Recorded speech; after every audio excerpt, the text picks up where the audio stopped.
Okay, so the video that I'm just about to show you guys is about all the different products I put on my lawn, including weed killers and what I find to be the best to use. Now, I do want to make note that my lawn is a mix of kikuyu and buffalo, and in the backyard I've got kikuyu, and I also have a big patch of Tahoma 31. So all the products that I am about to talk about are great for these lawns. If you're ever unsure, always read the labels, and if you've got a different type of grass, read the labels and just make sure that they are appropriate for those as well. I'd hate you to follow my advice and have your lawn die because it actually isn't the right product for your particular type of grass. Anyway, I hope you enjoy the video. Hey guys, I just thought I'd do a quick video about some of the additives that I put onto my lawns. I get asked quite frequently about how I don't have any weeds in my lawn at all, or people ask me how they get rid of their weeds in their lawn. There is obviously weed and feed which you can get from Bunnings. I don't rate it. You're just going to have to keep doing it, and you're going to end up paying too much money in the long haul. There is a product called Bindi, which I haven't actually got here. I do have some Bindi. It is basically the best product that Bunnings sell for weeds, I guess, for broadleaf weeds, and it is a product I've used before, but the best product to get rid of all your broadleaf weeds like your clover, your bindi, and those sorts of stuff is Bow and Arrow. This guy here is a fantastic product. You can get it online or at an agricultural shop. You basically use about 50 mils in 5 litres over 100 metres square. Add some wetter to it, and you don't actually need to water that in. The water that's in the tank will be enough for that product. Then following that up, I normally go with Barricade. Barricade is your pre-emergent, so it'll actually stop weeds coming back, whereas this is your post-emergent. So if you've got your weeds, this is what you want to hit them with, and once you've got rid of your weeds, then that's when you follow it up with the Barricade. You put around about 40 mils in 5 litres, and that's over 50 square metres. So you're basically going to do 2 tanks if you've got 100 square metres. 2 50 litre tanks, 2 5 litre tanks, sorry, and 40 mils on each of those. That needs to be watered in as well, because that needs to be at the soil level. That's where it works, preventing those weeds coming back. If you happen to have any fungal issues, then I find Clawtan is the product to use. That's a product I've used previously for fungal issues. And Winter Grass Killer, you use roughly 8 mils in 5 litres over 100 metres squared, and you do 2 to 3 sprays of that 10 to 14 days apart. That's generally done later on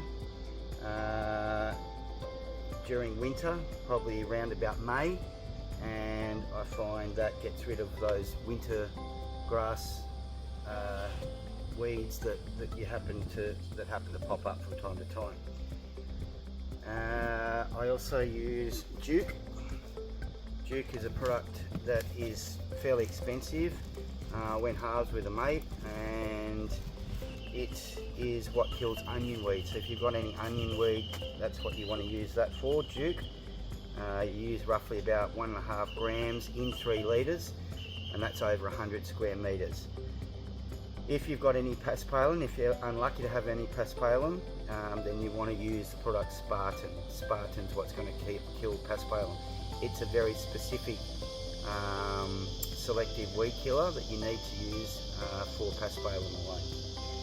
Alright, other things that I use on the lawn, as you can see in my lineup here. So I've got my Plant Doctor liquid ferts, got my liquid iron, my seaweed secrets, the Stimulizer, my Quantum H and my Activate Mate.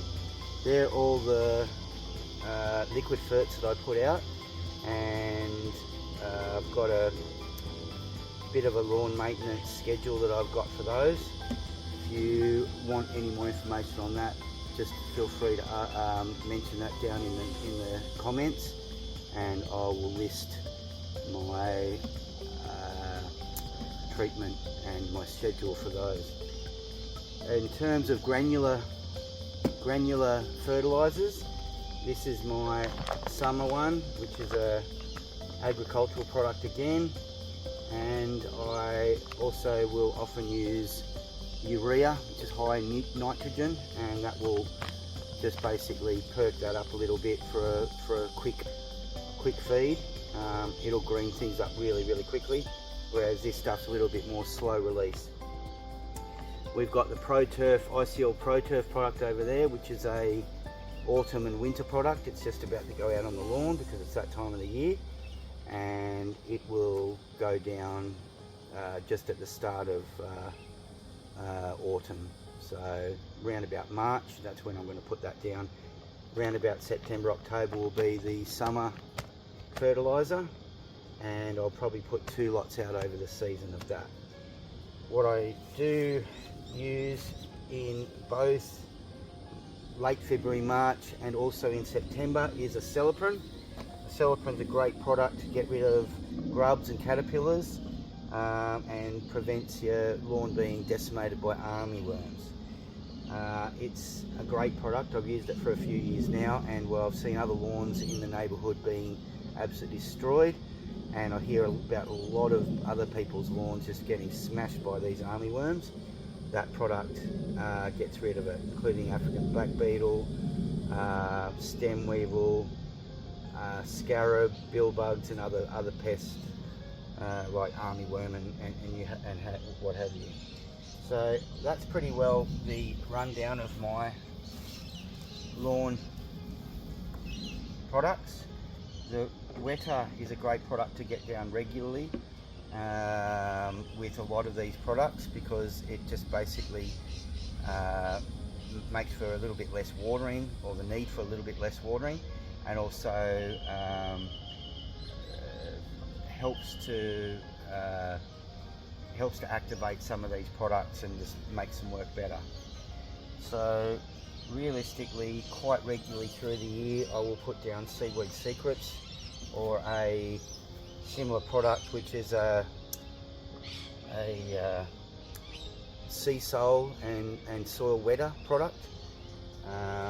That sea soil and soil wetter product you can get through Bunnings. These products you get online. You can buy it as a full kit, or you can buy them individually, but you pretty well need all of them. 1 week we use the liquid iron in the mix, and the following week we don't, because it doesn't mix in well with a lot of these other products. It will go cluggy and block up your watering backpack or whatever it is that you use to do your liquid fertilizing. So that pretty well is the lineup of stuff that I use on the lawn. A lot of this stuff is possibly overkill, but realistically, if you're using bow and arrow to kill your weeds, and then you're backing that up with Barricade as a pre-emergent to stop the new weeds coming back, then you're going to find that you have a lot less weeds. In fact, you'll have no weeds at all in your lawns. Occasionally I might get one around the gardens or around the edges of the lawn where maybe a bird's crapped or something like that, and there's some sort of weed seed in their crap. But where I put down the Barricade on the lawn itself, I can't remember the last time I had a weed in this lawn. So that's my lineup, and I rate pretty much all this product. When you do the stuff at the right time of the year, you'll end up with pretty nice lawn, like you can see in the background here, and it's not even at its best at the moment. It's actually, I've had a few issues, which I think I've put down to not dethatching the lawn properly through scarification. When I did my reno this year, I did a light reno, and it's probably come back and bit me, because I didn't get all that dead product out of the soil level and get all that thatch out, which allows for the water and fertilizers and the air and oxygen and that to get into the soil level, which is where your grass is growing from and where you want all the right things to be happening. So I hope you liked the video. Give me a like if you did, and hopefully some of this information's helped you. We are about to go into winter, and so we're going to get a bit of a die-off. Things will not be growing as well. Another point to mention is that if you want, come summer, when you've got everything in great condition, then you can chuck down a PGR product. There's numerous of those on the market, and PGR will basically help to slow down the rate of growth and to thicken up your lawn and make it look really, really healthy and get some fantastic stripes going if you use a cylinder mower. Or if you just use a rotary mower, you can get looking much like this. Alright guys, keep on mowing.